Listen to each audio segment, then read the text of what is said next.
Dans l'actualité du 13h15, pas de répit pour les bandits de grand chemin dans l'est du Burkina Faso. Une opération conjointe de police et de gendarmerie quadrille actuellement la région à la traque de ces criminels. Et puis, le corps du soldat burkinabé décédé le 13 mars dernier à Diabali au Mali est arrivé ce matin à Ouagadougou. Il est décédé accidentellement au cours d'une manœuvre d'un hélicoptère sur le terrain au Mali. Mesdames, Messieurs, bonjour et ravi de vous retrouver.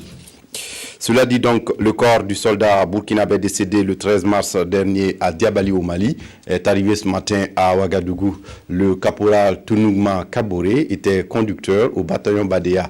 Il est décédé accidentellement au cours d'une manœuvre d'un hélicoptère sur le terrain au Mali. Moumouni Soubega était à l'accueil du corps. Il nous donne quelques détails. C'est à 10h GMT que l'avion transportant le corps du caporal Tounougma Kaboré a atterri à l'aéroport international de Ouagadougou en provenance de Bamako. À l'accueil, une dizaine de membres de la famille et le chef d'état-major particulier du président du Faso. Après les formalités d'usage, le corps est remis à ses frères d'armes qui se chargent de couvrir le cercueil avec les couleurs nationales. Le corps est par la suite conduit devant la haute hiérarchie militaire et le ministre de l'administration territoriale et de la sécurité. Ils se sont inclinés devant le corps pour lui rendre hommage. C'est le 13 mars 2013 que le caporal Tounougma Kaboré a été accidentellement fauché à Doofiri au Mali. La levée du corps est prévue à 15h à la morgue militaire suivie de l'enterrement au cimetière de Gounguin. Pas de répit pour les bandits de grand chemin dans l'est du Burkina. Une opération conjointe de police et de gendarmerie quadrille actuellement la région à la traque de ces criminels. Depuis le 17 mars dernier, déjà 70 présumés délinquants ont été mis aux arrêts. Nyarkiteda nous présente le dispositif sécuritaire. C'est une véritable offensive lancée dans la région de l'Est contre le grand banditisme. La police nationale et la gendarmerie de la région assurent l'opération. Le 34e régiment inter-armes de Farangourma est également appelé au secours. L'armée de l'air aussi, car l'enjeu de taille. Ces actes d'agression au niveau de la région se déclinent en attaque à main armée, agression à domicile. Ils se font avec des armes blanches, des armes à feu de fabrication locale et de plus en plus avec des armes de guerre. À la date du 25 février 2013, sur 57 agressions à main armée à l'échelle nationale, 29 proviennent de la seule région de l'Est, soit un taux de 57%. Il est alors plus que jamais temps de prendre des dispositions pour endiguer le phénomène, selon les responsables chargés de la sécurité intérieure. Et sur le terrain, le dispositif est présent. Toutes les zones répertoriées comme étant zones criminogènes sont occupées. Ici, par exemple, sur cette voie reliant les villages de Bois-Deli à Matiabouani, c'est à une quinzaine de kilomètres de Matiakwali, une équipe de la CRS, la compagnie républicaine de sécurité est postée et veille au grain. Consiste à interpeller les personnes suspectes et puis contrôler l'identité, vérifier l'intérieur des véhicules s'il n'y a pas des armes cachées. Non loin de là, dans la forêt de Kasséré, une forêt dangereuse selon les forces de sécurité, c'est une équipe de gendarmerie qui est postée. De Matiakwali à la Luanga, c'est à quelques microns de mètres des frontières du Togo et du Bénin, en passant par Pama, Kompienga et Diabigo, les patrouilles vont bon train avec toujours les mêmes missions, faire systématiquement des fouilles de sûreté.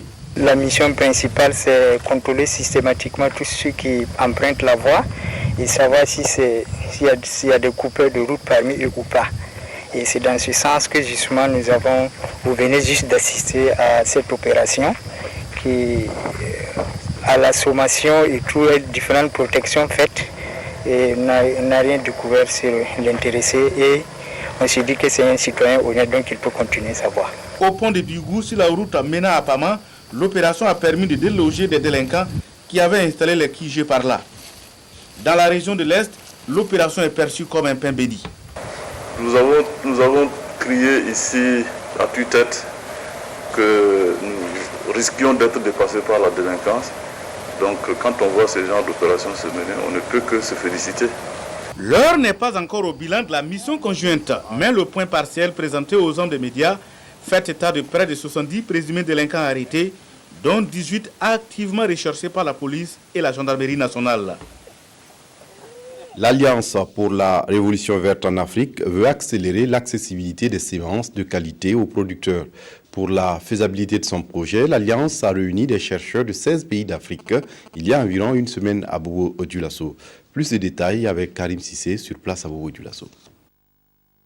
L'accès aux semences de qualité est l'une des conditions pour l'atteinte de la sécurité alimentaire. Et l'AGRA, l'Alliance pour la Révolution verte en Afrique, qui accompagne les pays africains dans ce domaine, entend promouvoir et développer le système semencier en Afrique. D'où la tenue de ce séminaire de formation sous le thème « Accélérer l'accessibilité des semences de qualité aux producteurs ». Le choix du Burkina Faso pour la tenue de cette rencontre africaine n'est pas fortuit. Le Burkina Faso est un pays exemplaire dans la création de systèmes semenciers durables en Afrique. Ceci a plusieurs composants. Il y a la partie recherche, qui ici au Burkina Faso est menée par l'INERA, mais l'innovation ne s'est pas arrêtée là, avec la création de nouvelles variétés. Parce que l'INERA est allé faire une collaboration avec le secteur privé semencier. Ces exemples vont servir d'école aux chercheurs et aux semenciers venus de 16 pays d'Afrique.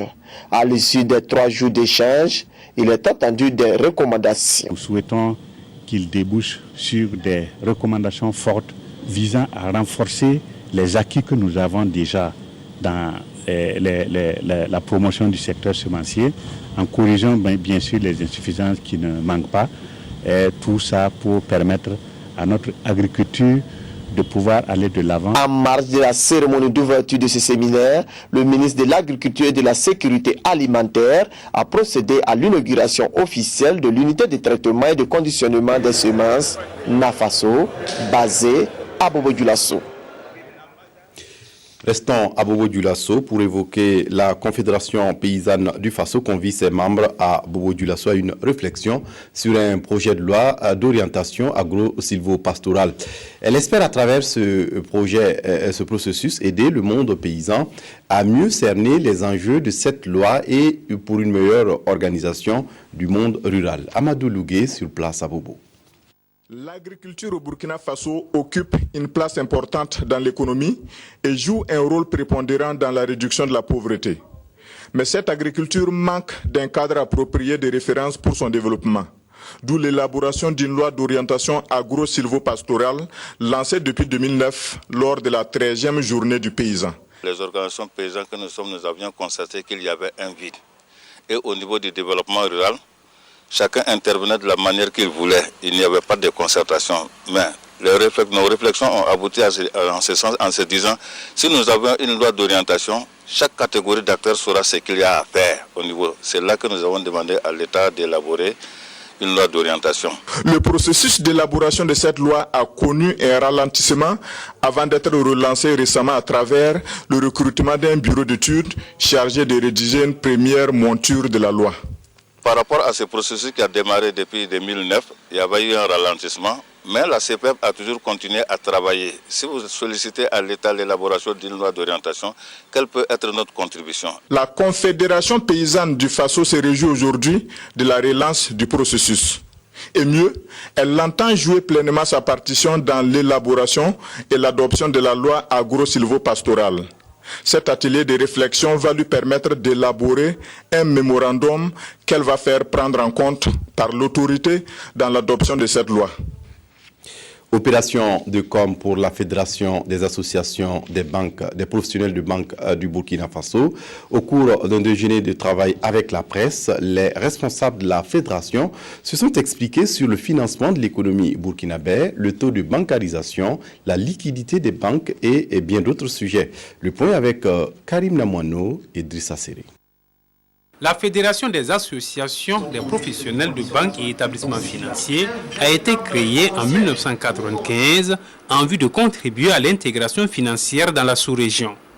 À l'issue de son conseil fédéral tenu à Ouagadougou, Cheikh Tidiane Ndiaye passe la main à Pierre Zerbo pour un mandat de 2 ans à la tête de la fédération.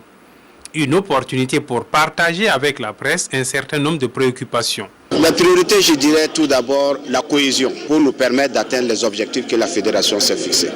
Et deuxièmement, accompagner les autorités pour améliorer le taux de bancarisation et surtout financer l'économie. Sur les 10 dernières années, les activités des banques et établissements financiers de la zone UEMOA ont connu une forte progression. Multiplication des guichets, augmentation de l'encours des dépôts et des crédits. Cet élan est quelque peu freiné par le faible taux de bancarisation dans la zone, 8%, et les taux de dégradation, 6% de crédits en souffrance. Les efforts sont en cours pour améliorer le taux de bancarisation. Nous allons travailler toujours à régler des questions, des entraves, notamment tout ce qui est infrastructure. Nous allons mener des campagnes de communication. Nous avons un programme d'activité, en collaboration d'ailleurs même avec la Banque centrale, pour améliorer le taux de bancarisation. La Fédération des associations des professionnels de banques et établissements financiers entend travailler à créer un environnement économique fort, marqué par le dynamisme des banques commerciales, des systèmes d'intermédiation financière et de microfinance. La 4e foire internationale de Bobo-Dioulasso, c'est du 30 mars au 6 avril prochain. Une manifestation économique destinée à faire la promotion des produits locaux de la région des Hauts-Bassins. Pour cette édition 2013, des innovations que nous expose ici un des organisateurs. Vous entendez bien FIBO, foire internationale. Internationale, c'est-à-dire tous les exposants ne sont pas du Burkina. Nous avons ceux qui viennent du Mali, du Sénégal, du Togo, du Bénin, en toute la sous-région et même jusqu'au Congo-Brazza. Donc ce sont eux qui sont les participants, c'est-à-dire tous ceux qui produisent, qui dans le domaine de l'agroalimentaire. Alors il y a des stands qui seront dressés et dont les gens commencent à s'inscrire déjà, puisque nous avons notre siège à la direction régionale du commerce. C'est encore là un appui de l'État parce qu'ils nous donnent ce locaux pour pouvoir tenir une réunion et pour recevoir les gens. Alors donc c'est organisé de telle manière que chaque secteur dans l'agroalimentaire, que ce soit par exemple de la viande, du lait, que ce soit les céréales, comment on les produit, comment on les transforme, voilà un peu comment nous allons opérer cette année. La particularité, c'est qu'il y aura une visite, bon ça c'est l'autorité supérieure qui nous a donné un coup de main. Cette fois-ci, on aura dans l'aire de la foire à voir des animaux sauvages qui viennent de l'animalerie de Ziniaré. C'est la spécificité, c'est le point, je peux dire, nouveau dans tout ce que nous avons fait jusqu'à présent. C'est ça le nouveau. Je peux dire un vibrant appel en disant aux producteurs, venez, c'est votre foire. Aux transformateurs, venez, c'est votre foire. Et la population de Bobo, nous voudrions qu'ils viennent très nombreux, soutenir justement ces producteurs, soutenir ces transformateurs. Et c'est l'appel que je lance à toute la population de Bobo et des environs. Rendez-vous donc du 30 mars au 6 avril prochain à Bobo-Dioulasso pour la 4e foire internationale de Bobo-Dioulasso. Le programme spécial de création d'emplois au centre de discussion à Ouagadougou, il s'agit pour les jeunes du centre de faire des propositions et des suggestions pour mieux agir. Claudine Bikaba. 63% des jeunes au Burkina sont frappés de chômage et le gouvernement, conscient que cette frange de la population constitue la cheville ouvrière du développement, a initié le PSE-JF, programme spécial pour la création d'emplois pour les jeunes et les femmes, en 2012.